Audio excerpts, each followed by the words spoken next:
Bonjour à toutes et à tous, bienvenue dans ce Media News, votre émission média, ciné et télé. Dans quelques instants, je vous parlerai du film À bras ouverts dans Ciné Mercredi, mais avant, voici l'actu TV. Les tatouages sont à la mode au sein du groupe TF1 quelques semaines après la diffusion de la spéciale Tattoo Show de Quotidien sur la première chaîne. Coyote, la société de production de Christophe de Chavannes, annonce qu'elle s'apprête à débuter la production d'une nouvelle émission autour des tatouages pour NT1, la chaîne du groupe dédiée aux 15-24 ans et au public féminin. Celle-ci sera en fait l'adaptation du format britannique Tattoo Fixer, un concours de tatouage. The Minding est de retour sur France 3, la série policière de la chaîne publique reviendra en prime à partir du jeudi 27 avril, jour du débat du premier tour de la présidentielle organisée par France 2, porté par Ting Keir, Anastasia Hill, David Morrissey et Kelly Howard. Cette saison 2, en 8 épisodes, se penchera sur la disparition de la jeune Alice, remontant à 2003. En 2014, cette dernière réapparaîtrait mystérieusement. En bref, le Palma Show devrait officier sur TMC dans un programme événementiel diffusé à l'occasion du Festival de Cannes au mai prochain. Je vais maintenant vous parler du film de Christian Clavier avec notamment Harry Habitant à bras ouverts dans Ciné Mercredi.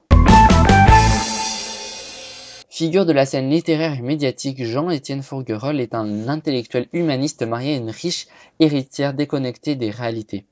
Alors que Fourguerolles fait la promotion dans un débat télévisé de son nouveau roman, À bras ouverts, invitant les plus aisés à accueillir chez eux les personnes dans le besoin. Son opposant le met au défi d'appliquer ce qu'il préconise dans son ouvrage. Coincé et piqué au vif, Fourguerolles prend au mot son adversaire et accepte le challenge pour ne pas perdre la face. Mais dès le soir même, on sonne à la porte de sa somptueuse maison des Mars-la-Coquette. Les convictions des Fourguerolles vont être mises à rude épreuve. Selon nos collègues du Figaro, cette comédie brosse une image aussi détestable d'une communauté déjà largement stigmatisée. S'avère d'autant plus choquant que le propos est porté par un réalisateur très populaire et par l'un des comédiens français les plus talentueux, également producteur de cette comédie qui n'a vraiment rien de drôle. Voilà, c'est la fin de ce Mega News, mais avant, je vous rappelle que vous pouvez aller soutenir vos youtubeurs favoris pour l'émission spéciale YouTube de Media News qui aura lieu mercredi prochain à 17h30 sur France News Radio puis en replay à 18h sur YouTube. Pour cela, rendez-vous sur le site d'InfoTV, infotv.fr.nf.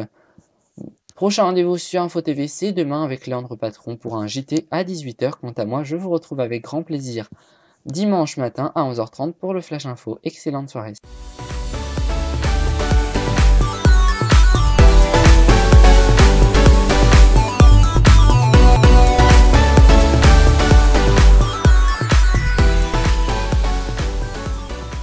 Mercredi prochain à 17h30 aura lieu sur France Radio une édition spéciale YouTube où nous allons élire les meilleurs cinéastes de cette célèbre plateforme. Et pour soutenir vos youtubeurs et youtubeuses favoris, rendez-vous jusqu'à vendredi 20h pour voter.